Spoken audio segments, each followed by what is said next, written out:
السلام علیکم ورحمۃ اللہ وبرکاتہ، نحمدہ ونصلی علی رسولہ الکریم، اما بعد فاعوذ باللہ من الشیطان الرجیم، بسم اللہ الرحمن الرحیم۔ بیماری میں انسان اپنی عبادت جتنی ممکن ہو وہ کرتا رہے، اس کو نہ بھولے، نمازیں نہ چھوڑ کے بیٹھ جائیں۔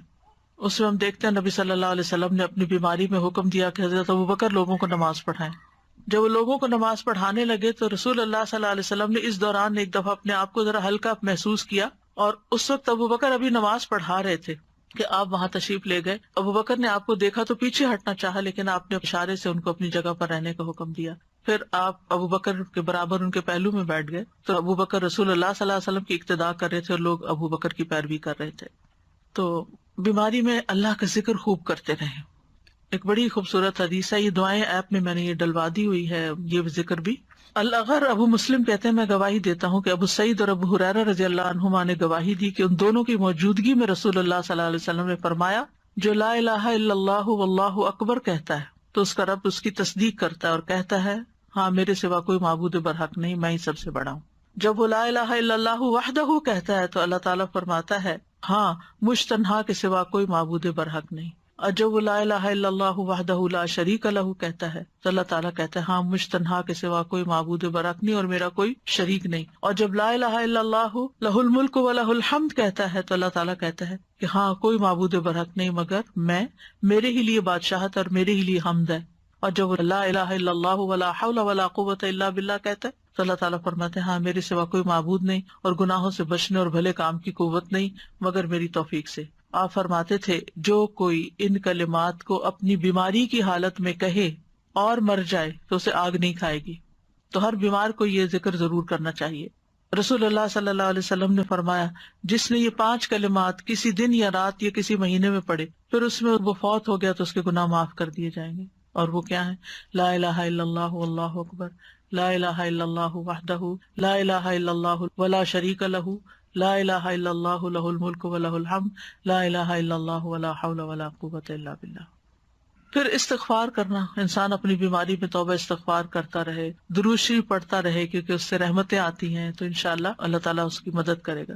پھر یہ ہے کہ بیماری کا علاج ضرور کروائے، یعنی مایوس ہو کے چھوڑ نہ دے کہ یہ لا علاج بیماری ہے تو فائدہ نہیں، یعنی جس طرح کا بھی ممکن ہو علاج کروائے، کیونکہ نبی صلی اللہ علیہ وسلم نے فرمایا، اے اللہ کے بندو علاج کیا کرو، کیونکہ اللہ تعالیٰ نے جو بیماری بھی اتاری ہے اس کے ساتھ اس کی شفا بھی نازل کی ہے، سوائے موت اور بڑھاپے کے، یعنی کوئی بیماری بھی لا علاج نہیں۔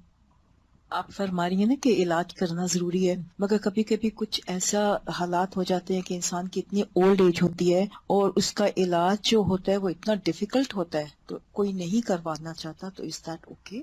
اگر کسی علاج کے نتیجے میں زیادہ بڑی تکلیف کا امکان ہے تو پھر وہ علاج نہ کرایا جائے، کوئی آلٹرنیٹ تھراپی دیکھی جیسے جائے۔ کینسر ہو جاتا ہے کافی بڑی ایج جی، میں، تو اس کا صرف ایک سرجری ہی علاج نہیں ہوتا، کچھ اور چیزیں بھی۔ سر جی وہ کیمو سے بھی منع کر دیتے ہیں، کوئی حرج نہیں، سرجری سے بھی منع کر دیتے ہیں۔ جی کوئی حرج نہیں، اس میں پھر یہ کہ آلٹرنیٹ تھراپیز ہوتی ہیں جو پین کو یا تکلیف کو کم کریں، یعنی کوئی نہ کوئی ہیلا چارہ، کوئی فزیکل تھراپی، کوئی اور چیز جو کسی طرح ایز کرے بیمار کو۔ بیسیکلی دے گیو سم سیڈیٹیوز اور things like that کہ ٹھیک ہے کہ اس کو پین ریلیف ملے ہاں، نا۔ اور اس کے ساتھ انسان دعا کرے، ذکر اذکار جب تک اللہ نے زندگی رکھی ہے، جیسے سیڈیٹیو یہ بھی تو پھر ایک علاج ہی ہے نا ایک طرح سے اس جی میں۔ جی، اور پین کلرز دیتے ہیں بیسیکلی، جی کیونکہ وہ کہتے ہیں کہ جتنا چھیڑیں گے اتنی زیادہ تکلیف۔ بالکل۔ تو اللہ تعالیٰ نے کوئی بیماری ایسی نہیں پیدا کی کہ جس کا علاج پیدا نہ کیا ہو، علاج کرنا چاہیے، علاج کرتے رہنا چاہیے۔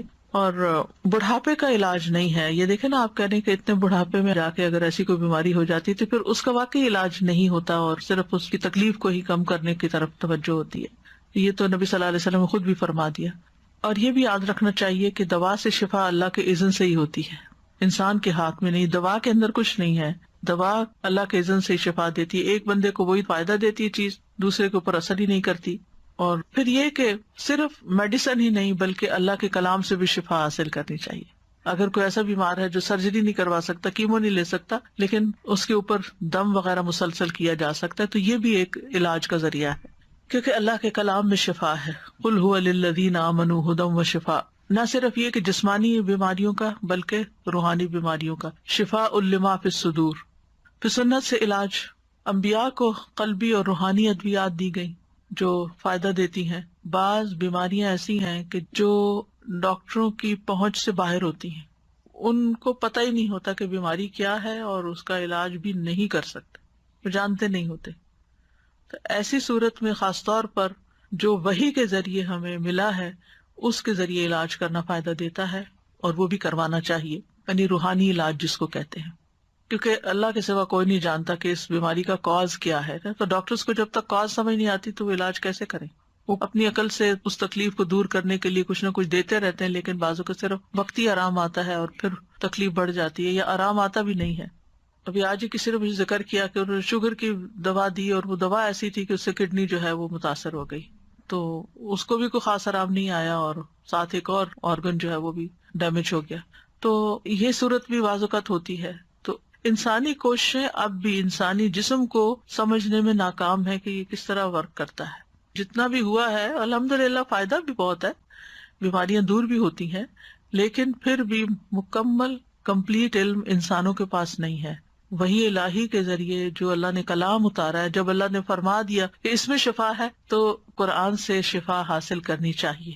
کل مجھ سے کسی نے اپنا تجربہ شیئر کیا، 65+ ہیں وہ بھی ماشاءاللہ. تو وہ کہنے لگی کہ میں کسی دوا پر نہیں ہوں، مجھے کسی قسم کی دوا کی ضرورت نہیں ہوتی، نہ کوئی وٹامن نہ کچھ. میں نے کہا کیا راز ہے؟ کہتی کہ میں روزانہ کا جو قرآن پڑھتی ہوں ساتھ ہی پانی رکھ لیتی ہوں، اس پہ دم کرتی ہوں اور وہ روز پی لیتی ہوں، میری ساری چیزیں اسی سے ٹھیک ہوتی. سبحان اللہ. یقین کی بات ہے نا، یقین کی بات ہے. ورنہ آپ دیکھیں کہ جو عمر بڑھتی جاتی ہے دوائیوں کی تعداد بڑھتی جاتی ہے، ڈوز بڑھتی جاتی ہے، کیونکہ یہ یقین ہے کہ قرآن شفا ہے. اللہ تعالیٰ نے فرما دیا ہے کہ وَنُنَزِّلُ مِنَ الْقُرْآنِ مَا هُوَ شِفَاءٌ وَرَحْمَةٌ، شفا بھی ہے، رحمت بھی ہے.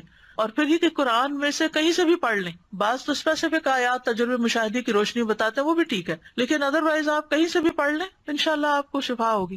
اور اگر آپ روز یہی پریکٹس شروع کرتے ہیں کہ جب قرآن پڑھنے لگے اپنا پانی پاس رکھ لیں، اونچی آواز سے تلاوت کریں، اور پھر وہ پانی کے اندر وہ جو آپ کی قرآن کی آیات کا اثرات ہیں وہ جائیں گے اور وہی پی لیں، اور وہ آپ کے کان بھی سن رہے ہیں، آپ کا جسم بھی سن رہا ہے، اور پانی بھی آپ کے اندر وہی گیا ہے، تو انشاءاللہ شفا ہوگی.